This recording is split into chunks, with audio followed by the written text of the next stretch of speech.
how can you make a Killswitch Engaged fan come to your show and be like, I don't usually listen to this kind of stuff, but I love this. I don't want to exclude the guy who likes Killswitch Engage, but might not like, a Bruno Mars song, whatever. Right. You want to try to, it's fun to kind of find that through line. Yeah, I mean, there's just so much more exposure now to all these different songs. I mean, you look at New Music Friday and it's as all over the place as my catalog. And it's just, Please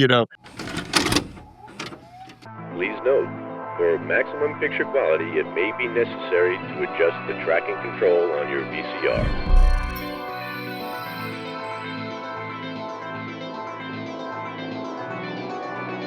And now for our feature presentation. Welcome to the Emo Social Club podcast, broadcasting to you from Adobe Radio. I am Brian. And I'm Lizzie. And we are awake and ready for an interview we have for you today.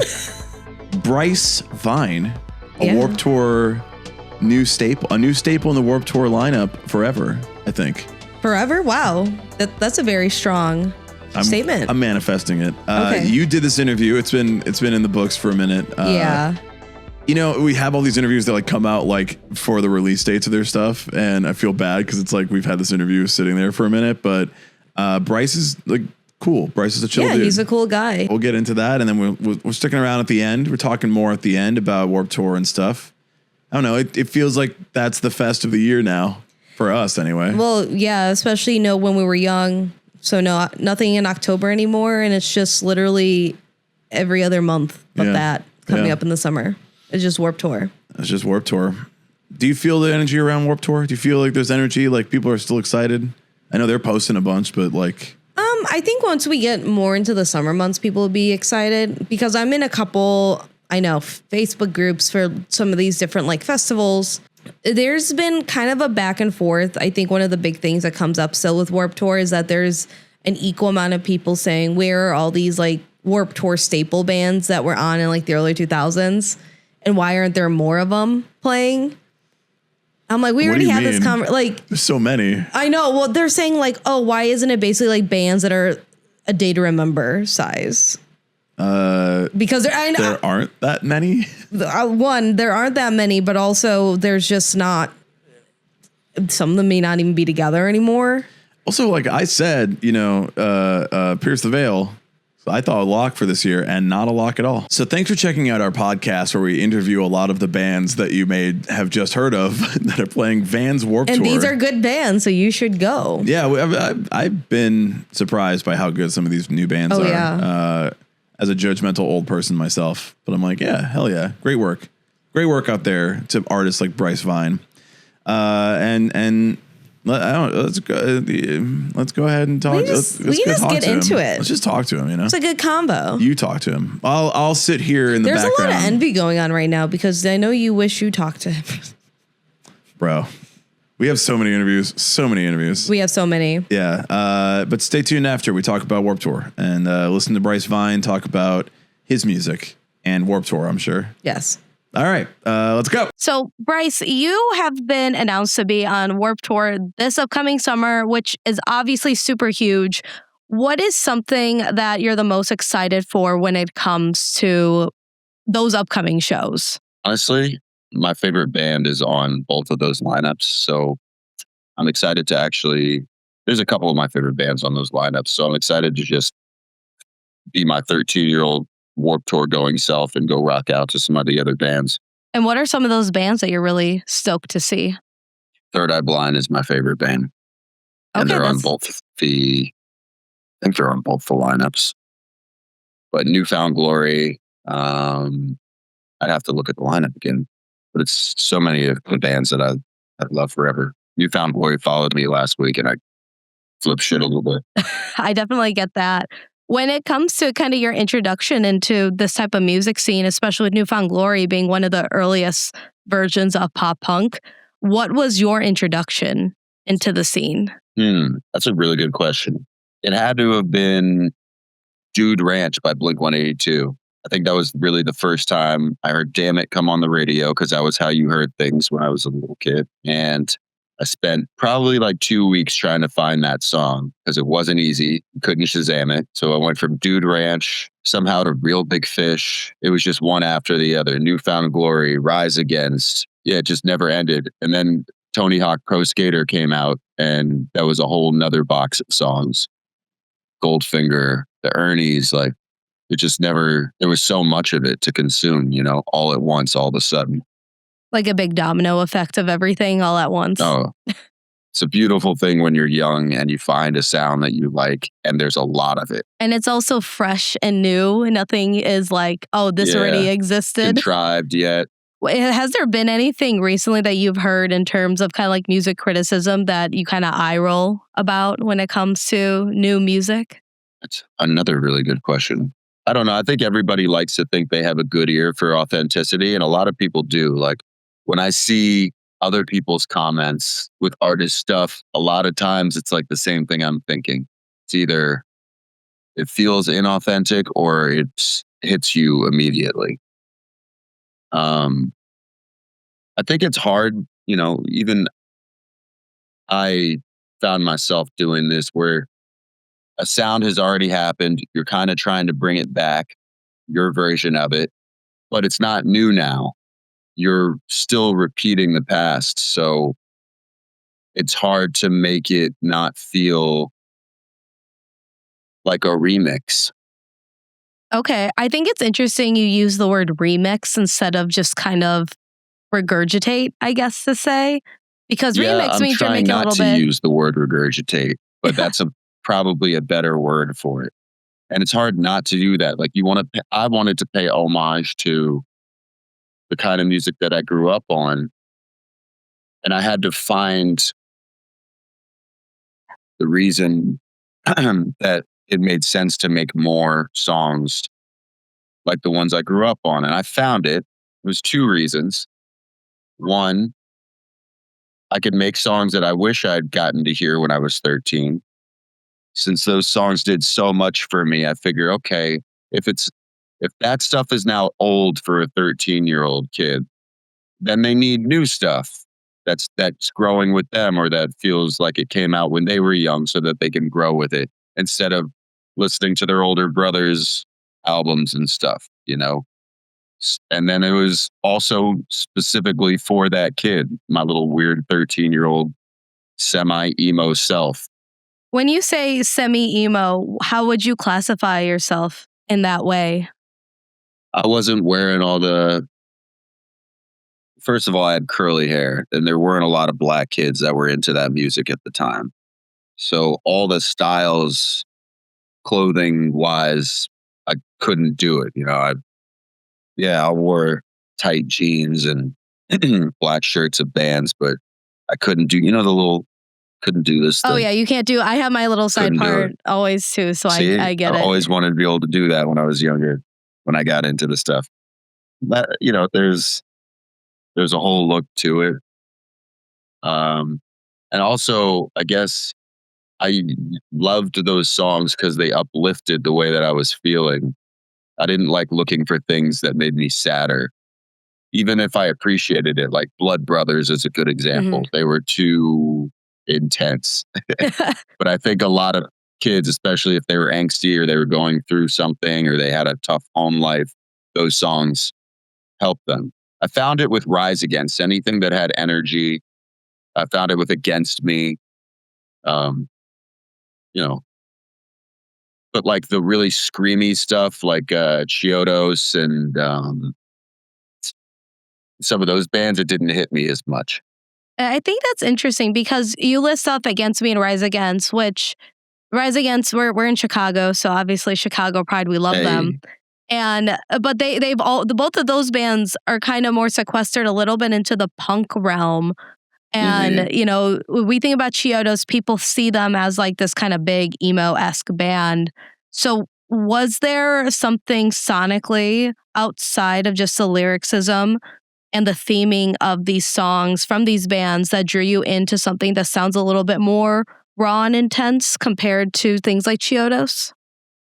Yeah, I mean, I think you said it. It was the rawness and the intensity, especially seeing those bands live, where you got a different energy from it. I wanted to feel the excitement and the uplifting blackness and listening to some of that by myself, it didn't do it. But when I would see it live, it did. For sure. And then thinking about your own live shows now, especially with how much music that you've been putting out over the years. I was going back and looking at your discography, and it's been so consistent. And I think that's very admirable because we don't see that as often with a lot of artists, especially since you started pre-pandemic as well. What was kind of the catalyst? BC. Yeah, BC before COVID. We have a new meaning to BC. We have a new meaning to the 1900s. Crazy to say. Yeah, crazy, right? Like the I late was born 1900s. in the late 1900s. I know, same. It's. I don't know. I had a student of mine say that one time, and I said, I don't like that. Stop speaking to me. I know, I didn't like it either. It's just the unfortunate reality of it. I hate to say, but what made you really hit the ground running to start to make and construct your music? Instead of relying on, random bands and constant searching for new music, I could just make it myself. When I was a kid, that was I think I realized it while seeing some metal band play it at local teen center. And I was like, oh, I could just try to write it myself. And, like anybody, the first couple things aren't very good, but you're happy to be doing it. So you just keep doing it. And then eventually you can't stop listening to your own song. And that's a really good feeling, or it feels like you've relieved something that you were holding on to. And so as long as that feeling continues, then there's a lot of pressure in the music industry to do things not a certain way, but like if you are going to release music or an album, there's got to be a hit attached to it or the one. I feel bad when that gets into the brain of artists. It's happened to me because you didn't start that way. Mm-hmm. Nobody was telling you to do this and you did, and you made something of it. And now, because it's also a business, you kind of got to consider it in a different way. So I really try to tell up and coming artists not to worry too much about that and just lead by example by putting out music, because it's what makes me feel good. Was there any conversations you ever had with any record execs or agents when it came to the music you were originally producing, and maybe what area they wanted you to navigate more towards that kind of had you go, ooh, this isn't great? Everybody's got an opinion. Everybody has an opinion. That's okay. Maybe sometimes, it's just what they want to hear you do. Even as many Blink-182 songs I love, I'm thinking, oh, I wish they had done a song that was like this or about this. It's not a crime, but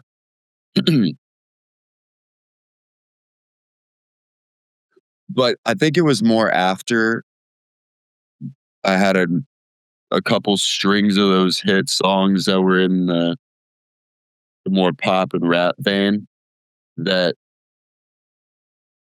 I get bored really easily. Mm-hmm. Like I don't want to make the same song 7 times. But when you get into kind of the system and the money starts coming in for other people besides yourself, there's the pressure to do that, to just kind of repeat what already worked. But it's also like not that much fun. Yeah. You're like, we're getting some money in here, but at what cost? Because I'm having a terrible time.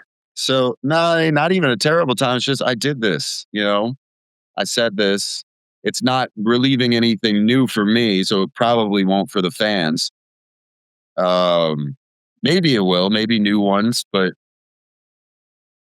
core fan base, they'll be there forever. People attach themselves to hits more than they do artists. So I started writing punk songs for fun again, because I just needed to do it. But the label just kept wanting me to put out semi-rap songs. And in so many interviews, I was described as a rapper, and I really think it's just because I'm part black, because there was nothing rappy about a lot of the songs that I've released. they were rap in them, I guess, in some. So yeah, I just wanted to get away from that. That's fair. I know that over, the last handful of years, after COVID, AC, not as great as AD. All right, we get it. But I've seen that happen a lot when it comes to predominantly Black artists where they'll say they must be rappers, which I think is a crazy regression back to the early 2000s and the late, 1990s as well, because that's just the furthest from the truth with a lot of folks. And having any type of rap in a song, it means you have the skill set to be a rapper. It doesn't mean that is your entire genre or defining characteristic, because we see a bunch of new metal acts that have rap in it, and the people who are rapping are white guys. Yeah, dude, that's a great point. And some of my favorite songs, the biggest song that Sum 41 ever put out, Fat Lip. Yeah, they're rapping in both the verses. For Forever the Sickest Kids did Men in Black. That there's a lot of mixing in that. Zebra Head, but there was never confused as rappers. But it's fine. But yeah, to get out of it, I just had to start writing some stuff that I grew up on for fun. And the first one was a song called Empty Bottles that I kind of intended. It was right around the time MGK kind of switched over from rap to pop punk, and I liked some of those songs. So I wrote this song, Empty Bottles, and I did it with Mod's son, and I knew they were close. But then I started to love the song. And I was like, well, I'll just hold on to it for a while. And I don't know who showed John Feldmann the demo of it, but he decided that he wanted to produce it. And so I finally got a chance to put out a funk song. And how was working with John Feldmann? Because we've interviewed a lot of acts over the years, and we hear a lot of different takes on Feldmann. I mean, I love Goldfinger, so I'm a little bit biased in that way. But my co-host does not care all too much sometimes for Feldmann because of certain albums that were produced. And I think it's a valid criticism. You can always have valid criticisms out there. But what was your experience when it came to working with Feldmann and producing more of these more pop punk-esque tracks that were probably navigating a little bit away from having too much rap or integrating rap into it? It was the most fun I've had in years making music at that time. It was so fun because he's great for artists, because I have a habit of overthinking till I beat it to the ground and spend months on a certain line. Like Drew Barrymore wasn't a quick song for me to write. I just, if there's one thing that I try to be a perfectionist in, is making sure that a song is good if I'm going to release it. So working with Feldmann, who's high speed, we're drinking iced coffees back to back. He's consistently caffeinated. We're jumping around, we're moving. I come up with an idea. I get onto the mic, and it's just, now it's there. It was such a relief for me. It was such a relief, maybe just because of that transition from the way I've been working.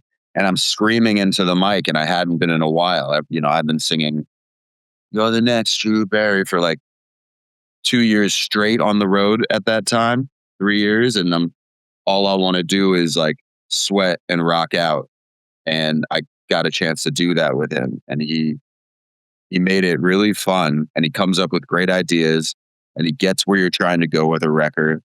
I think anybody that is that high speed and that talented misses some details sometimes that I think are important. But that would be literally my only thing that I could think of. It was wonderful to work with Feldmann. I think it's interesting that you kind of mentioned that you're able to scream and kind of let out some maybe pent up aggression or just types of, other difficult feelings that you weren't able to get out on when you were on tour, when you were doing some of your older stuff. Teen angst doesn't go away just because you get older. That's so crazy. I think as an adult, you have less and less ways to relieve that stress of everyday life and the things that are going on in your head.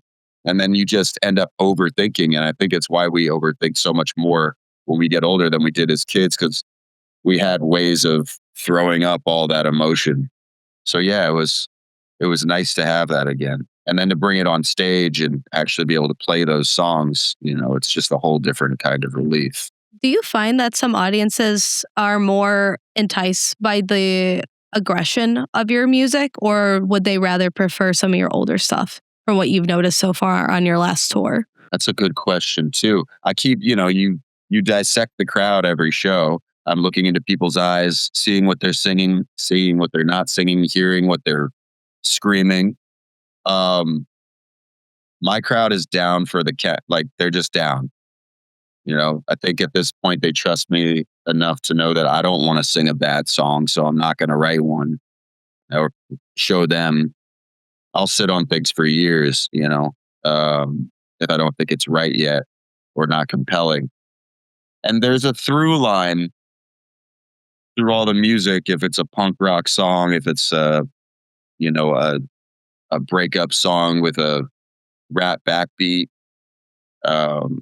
the through line is my voice, which I'm lucky enough to have be kind of different sounding enough where people can go, oh, that's Bryce singing. So that kind of connects all the songs together.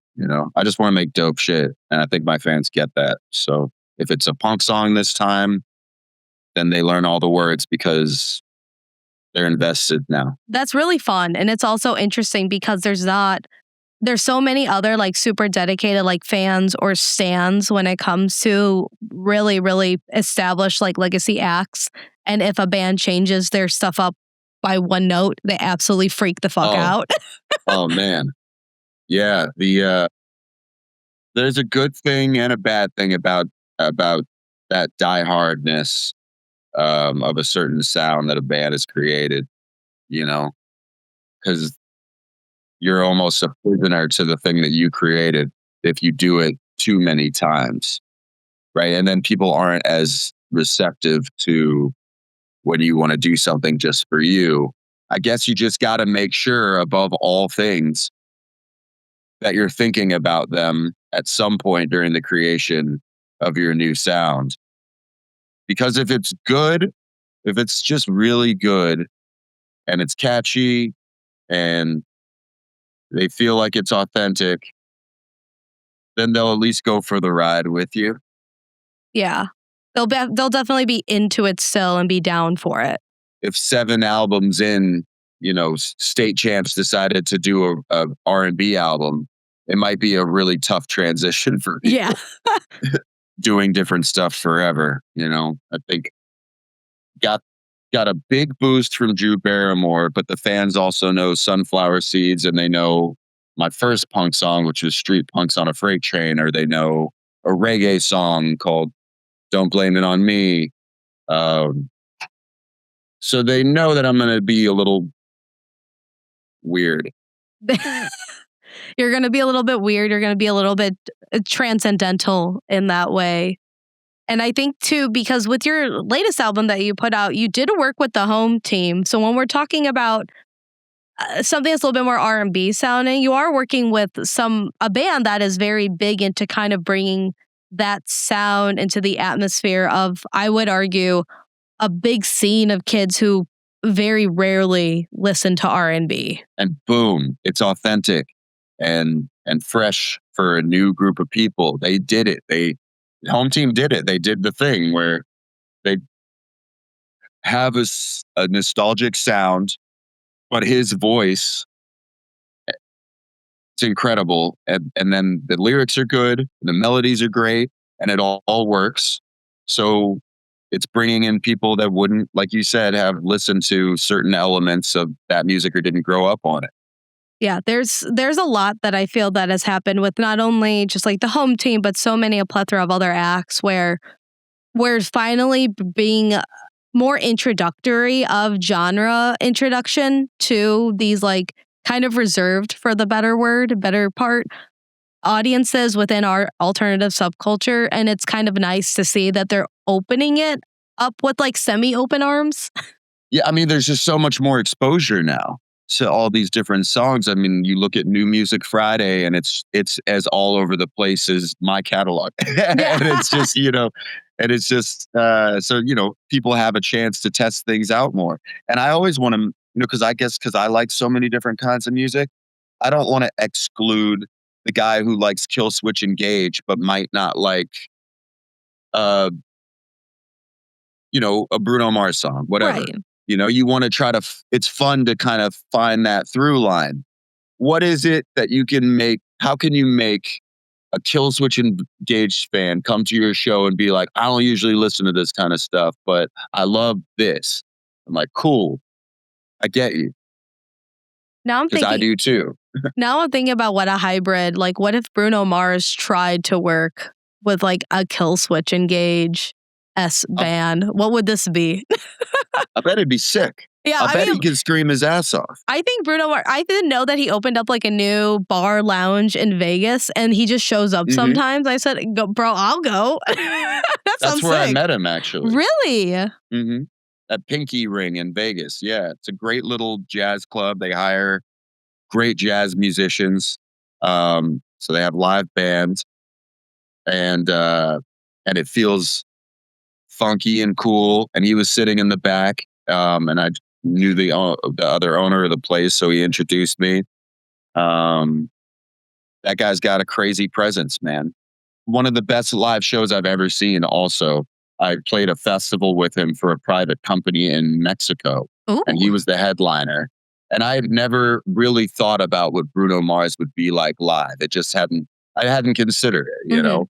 When people are really pop or known really pop, it just, I don't think a Taylor Swift show is for me. I'm sure it's incredible once I go, but I'm not thinking about it. And Bruno Mars's live show was the best live show to this day that I've ever seen. I believe it. I know for his tour, they sold out here in Chicago pretty much immediately. And the ticket prices were crazy too. And I said, this dude hasn't toured in forever. He's been locked away in Vegas forever. I understand it. It's got to be phenomenal. Yeah, I would be excited to see that show. Yeah. How was it meeting Bruno Mars? It's like how a lot of meeting people is. It's quick. It's loud in the room where you are. You just try to be polite. There's things I want to say, like, dude, you're so great. Oh, I watched you perform live. It's the best live show ever. But he's hearing shit all night long.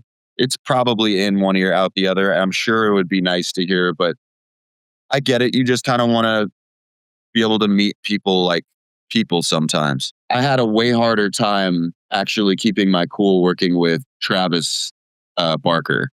I mean, I would too. I'd be like, bro. Yeah, that was more difficult.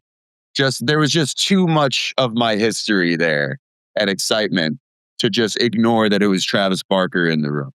I grew up watching these guys and the music videos and listening to Mark Tom and Travis show and reading Travis's book and all his side projects. I was a huge Transplants fan. And so like, you're just trying not to bother. I'm like, oh shit, I'm a fan right now. And I just have to just pretend like it's not Travis Barker sitting there. He's just a normal everyday guy. And in the real world, he's not. Even quieter than a normal everyday guy. So it makes it even like, I feel like I had to fill up the space, because he could just sit there and say nothing. And he's polite. But when someone's really quiet, sometimes you feel the need to fill in the space. Yeah, especially with somebody like that, you expect them to be so loud and kind of like the big personality in the room. And and I know Travis Barker is notorious for being kind of quiet. I mean, I've seen him on like Keeping Up with on the Kardashians, and he is pretty reserved even when he is interacting with his family. But he does seem to have like a calm demeanor. He seems very much in control of the moment, which I think is just rare for any type of person to have. Well, true confidence comes with competence, right? And he's so competent in his craft that I can imagine he has nothing to prove to anybody. I'm not a therapist or anybody, but I think a lot of artists, we had come with a level of insecurity no matter how many songs we write or how many shows we play. it's just part of it, that inner voice of a little bit of pain and self hate a lot of times, but he doesn't.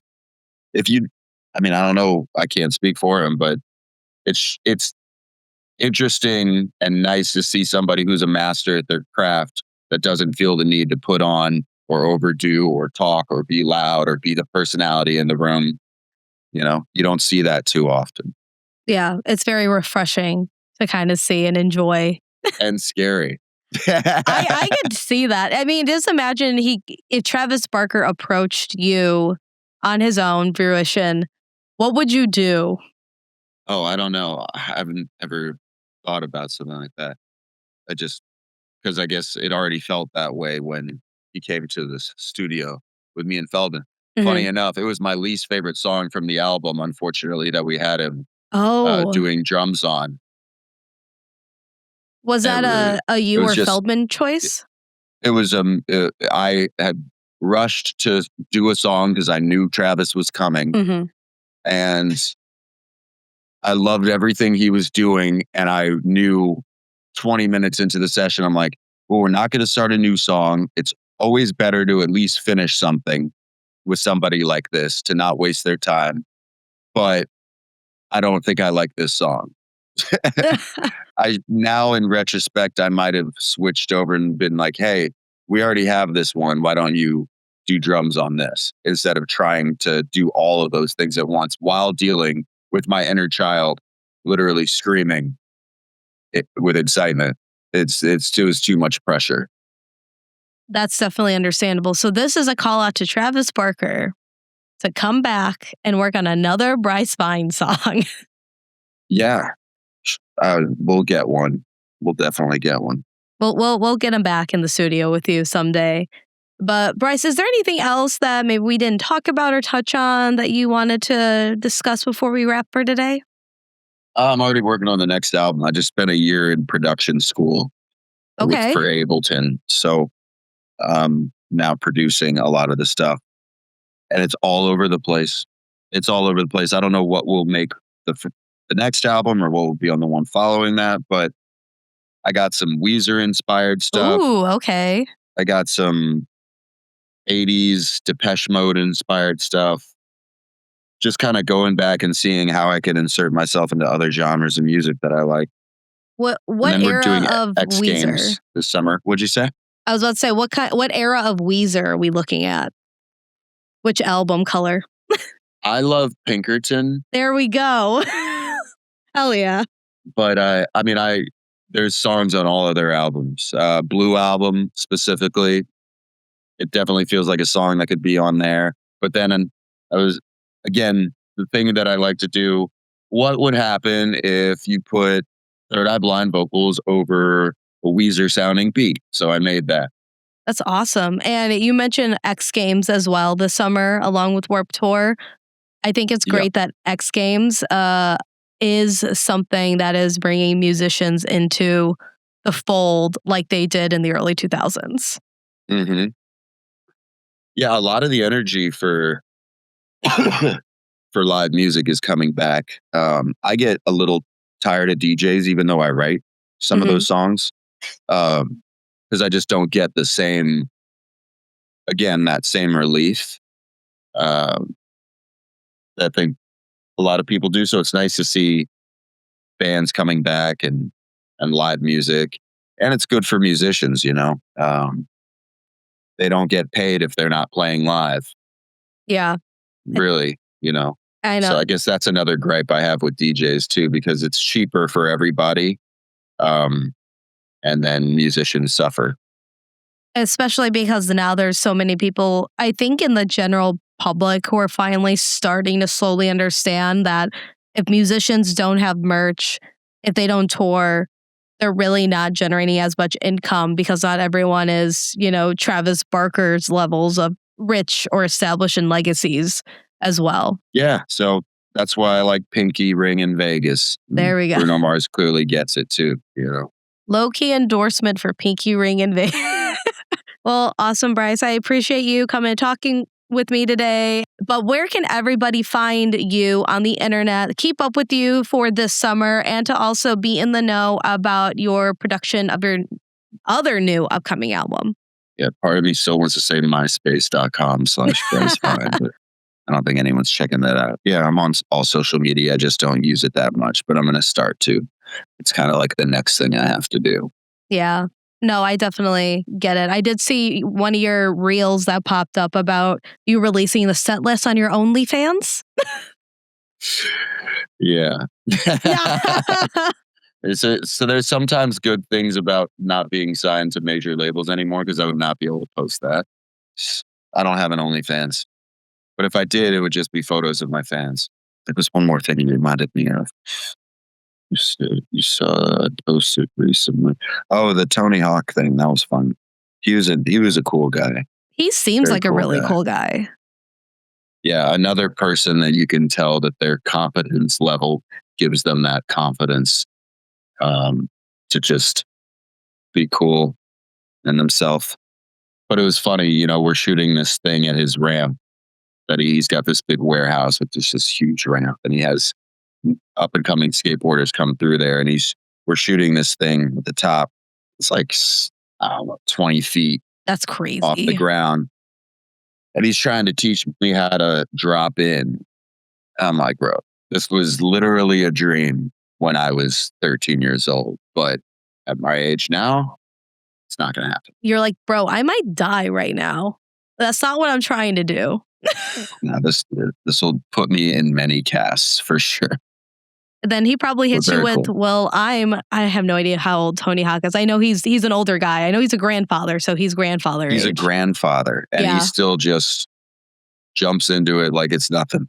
I just have to Cool imagine to see. like that his grandkid is like the coolest kid already. So I mean, trying to fathom that.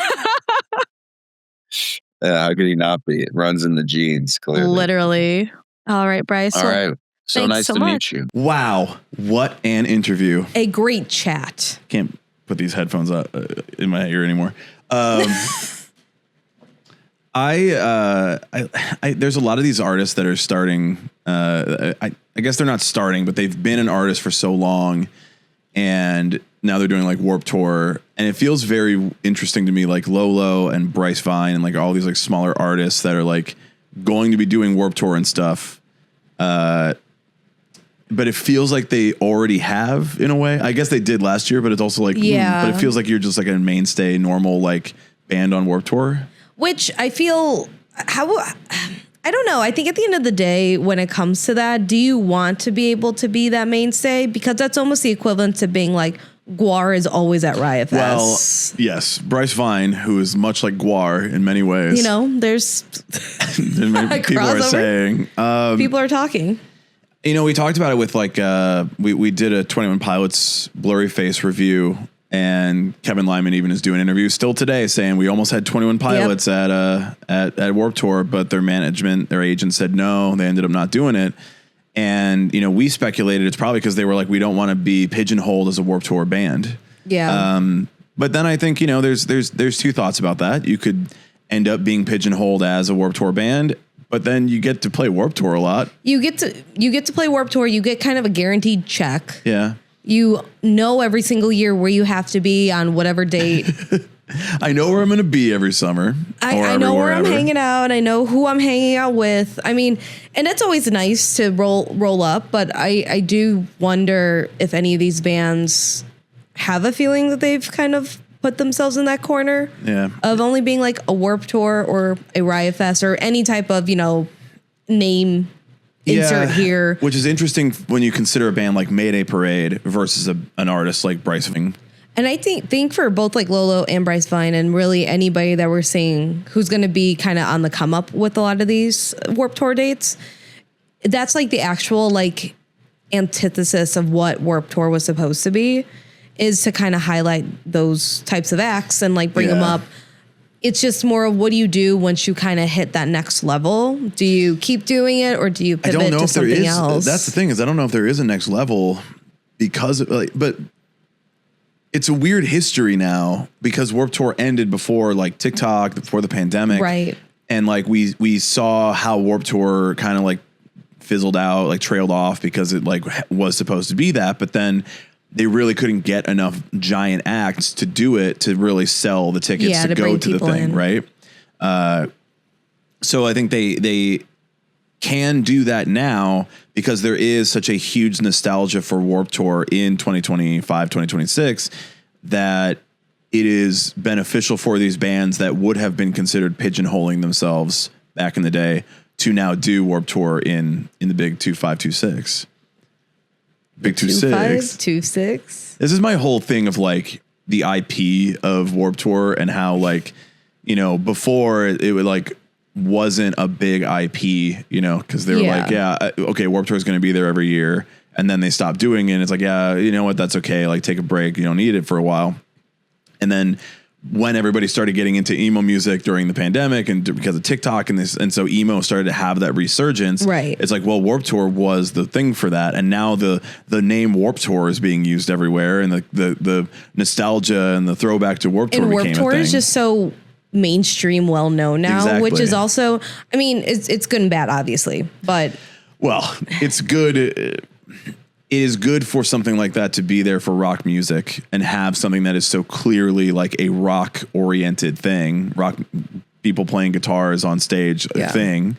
And then bringing the nostalgia back and letting them make a bunch of money on it. And bands go, hey, yeah, I'll headline and we'll sell a ton of tickets and do a few dates that has like a few, a few big headliners and everyone's paying for it.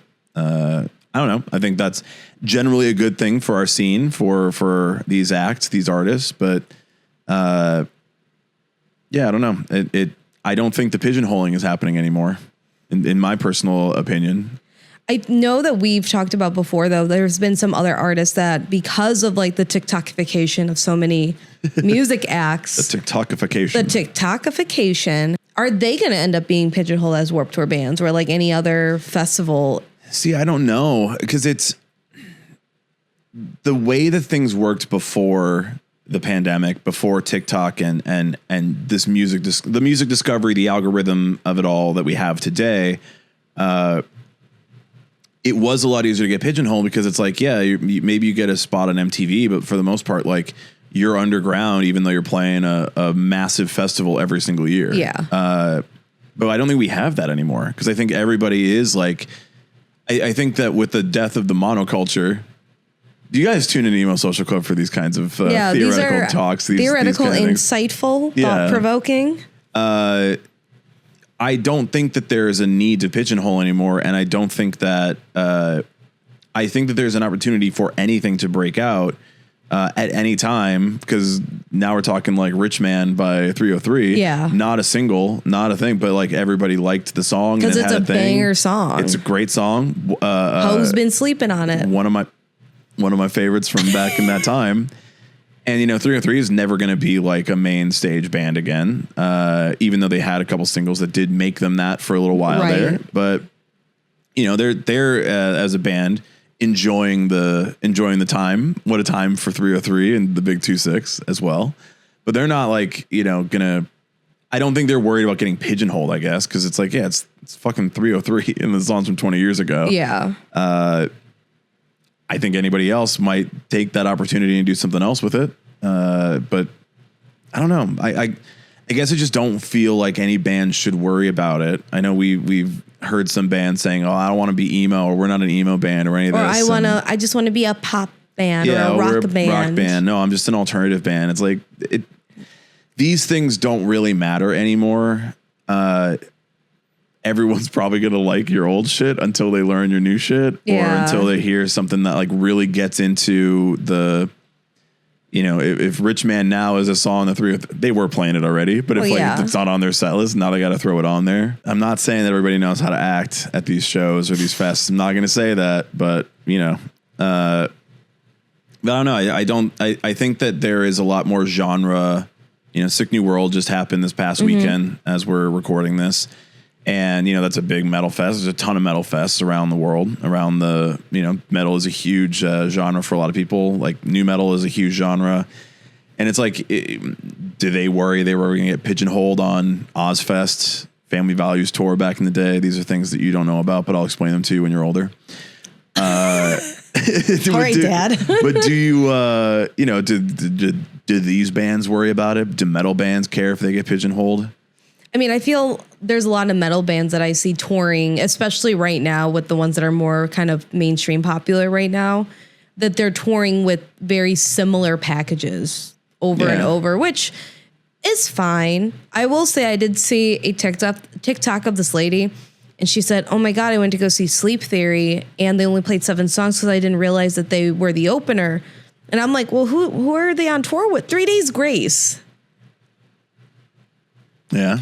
And I'm like, you thought that Sleep Theory was... I like that level of delusion, though. That's good. That's a good level of delusion. I went in the comments. She was fighting for her. Like, she said yes. I'm like, you know what? No, that's a good level I like of Sleep delusion. Theory, too. But come on. Like, we got to be... She's like, I just don't know 3 Days Grace that well. I don't think they care. I think they care. People show up and they want to be there. I think that, like, there was a sense of bands like... a Mayday Parade. I don't know if they ever really did it, but there's definitely bands from the Warped Tour scene that were like, we're going to go to like the big leagues, the mainstream. Like, we got to like change up our sound to like get more radio play or get more airtime or whatever it is.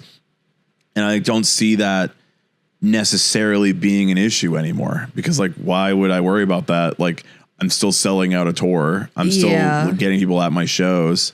And metal bands, I think, are the same. Like we don't care. Everyone's here. Why would I be mad that, I can only do metal? Like, damn, I'll never that's be on crazy. radio. Like, okay. Maybe, you know what? Maybe we're pigeonholed.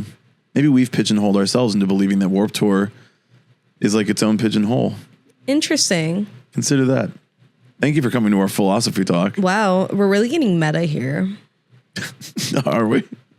Thank you, Facebook. Because, like, do we care now that, there's a ton of big emo fest? Do we care now that, like, Warped Tour is back and it's all the same bands we could go see? That we have seen for years and years. And, like, it's just now, like, if you're coming through, like, do your tour date here. Like, have all the bands on your run come to Orlando and do this instead of your main tour. Like, yeah, that's there. Do we care? Like, do we mind that a band like Mayday Parade may not be played upon the radio so much? I mean, they're playing on college radio, so there's that. And that's where everyone listens. There's so much out there festival-wise. There's so much out there music-wise. Like, I think that, like, maybe we're looking at it with this nostalgia goggles on for that and saying, like, well, back in the day, if you ever wanted to, like, be on mainstream radio, break out the college market, get on whatever... I don't know. You know more about that. Like K-Rock, Q101. Sure, yeah. So if you want to be more on like that and have more attention on your band in the same way these much larger acts would, you have to change up your sound to sound more like it. And now I think that there's no real reason to do that. Yeah, there's such a wide net that's been cast already. And because I know last year when it came to radio charts, hard rock was number 1. Hard rock is crushing it, which is crazy. No, you know why? Oh, I know. Because country people also like it. Yeah, country people also don't believe in cancelization. I don't think that's part of it. They believe in it. They just they don't want to do it. Wrong ass cowhide. Somebody who's also worked in country radio, country can't be canceled is something we have said. Country can't be canceled. But country fans also like hard rock music because it's very similar in sound. I mean, if you listen to That's why all the music is being written for these audiences. Right. But again, like when you have country fans, they are committed 100%. Those are arguably like the same level of stan culture that it goes to like K-pop. I'm going to be honest. Ooh, interesting. Because they are very much ride or die because the way that country musicians, for the most part, this is kind of changing a little bit more recently, which I do like the disruption of it, is that you're basically, if you go into country music, you are already committing yourself to being like, I have to do mall tours. I have to do radio station press junket tours. Because that's the only way that country music and country radio is going to want to pick you up or bring you on. We see it changing now, honestly, thanks to TikTok and socials. Yep. And it's also bringing in a more progressive side of country that we very, very rarely see and desperately need in it. Yeah. So that's also been a little bit of a shift. Are we necessarily hearing some of those artists on radio stations? No, but they're kind of outperforming some of the ones that, sure, they have a single or two on country radio. Maybe they're doing some like regional tours with some like mid to large size acts, but these other people are actually getting more of that cult following. And it's always better to have, 10 people who are committed to you that are going to be at every single show, that buy everything, that like always blast your name online, than 100 people who are just kind of fair weather fans at the end of the day. And I do think with country going into hard rock, we're seeing that too, with the same type of fandomship kind of bridging that gap. And I don't see a lot of like reason for emo and pop punk music to try to do that. The same playbook, No, it's very different. Like somebody that I have worked with in the past, they work more in like hip hop and rap now. And they were trying to describe to me how, their circles work, because every industry, like obviously at the end of the day, music industry. Yep. It does run. They're going to do it. It runs on the same thing. Okay. But the way that everyone interacts, the community, the culture is very, very different. And some of the things that they were telling me about how they interact with people or how they get people on bills or things was way, way different than anything that I've ever experienced. I know you've experienced, our friends have experienced, but it's just because it's a different game. Yep. That's about it. But it's also a game that makes way more fucking money Absolutely. than pop punk. Because they were explaining it to me, and I said, "Oh, like you need to be. If you're in it, you're committed into it." I think the money is the main reason there, and I feel as though a lot of these bands back in the day were definitely looking for a bit of a bigger paycheck, and now I think the paycheck finally came around. Yeah, and they're cashing it in. Yeah, and I don't think there's any like concern anymore about it. Like, oh well. At the time, we were not getting a paycheck. Now we're getting a paycheck, so we're good. No, I don't need to change our sound. Like, we'll just make more, using Mayday Parade as the one example here, but Mayday Parade just makes more Mayday Parade songs. Yeah. It's like, great. Thank you. I mean, same thing with like Newfound Glory. They just made another Newfound Glory song. More Newfound Glory songs out the Newfound Glory factory. And again, like there's some bands, like that's just their thing. Totally fine. And like those are bands I still enjoy thoroughly. Yep. But I'm never going to expect hardcore innovation from them either. Which that's a whole other discussion. Of course. But because I don't know how these bands, I understand. I don't know. There's so much nuance with that. Should you change your sound? Should you advance your sound? Should you like create something that is no longer of the genre that made you who you were, or was the genre ever what you wanted it to be? I don't know. There's so much there. There's a lot that go into it. And we've only seen very minimal success when people have kind of tried to mature, grow up their sound if they wanted. If they started in this subculture and wanted to go further out into mainstream, it's very rare. I mean, really the only one who's done it really well is probably Paramore. You're right. Yeah, because even Fall Out Boy, arena rock with a lot of their stuff, but it's still not hitting the same for some people. Know, but like they still say to. that's that emo shit. It's like listening to Misery Business is like, oh yeah, that's that emo shit I listened to in high school. Like I love that shit. Yeah. But it's not like for them it's not on their playlist like it is on ours. But then you hear like more Paramore stuff and you're like, oh yeah, that's that Taylor Swift opening band. Which is crazy. I need you to be a little bit more optimistic. Delusional. Yeah. Okay. It's great. Delusion? Yeah. Lizzie, where can people find our delusion on the internet? Over on Instagram at Emo Social Club and on TikTok at X Emo Social Club X. And you can find us on YouTube at youtube.com/@ Emo Social Club and youtube.com/@ the Emo Social Club podcast. I don't like the way that YouTube does their things. We have the podcast channel. If you're watching this, listening to this over there, go follow us on all the audio platforms. And if you're listening to this as an audio podcast, we also have our faces up on the internet on youtube.com. So go check those out. We have videos and other things to enjoy. And we'll be back next week with an interview with Bike Routes. Yeah. We go into the differences of it. Don't worry. So we'll see you then. Bye.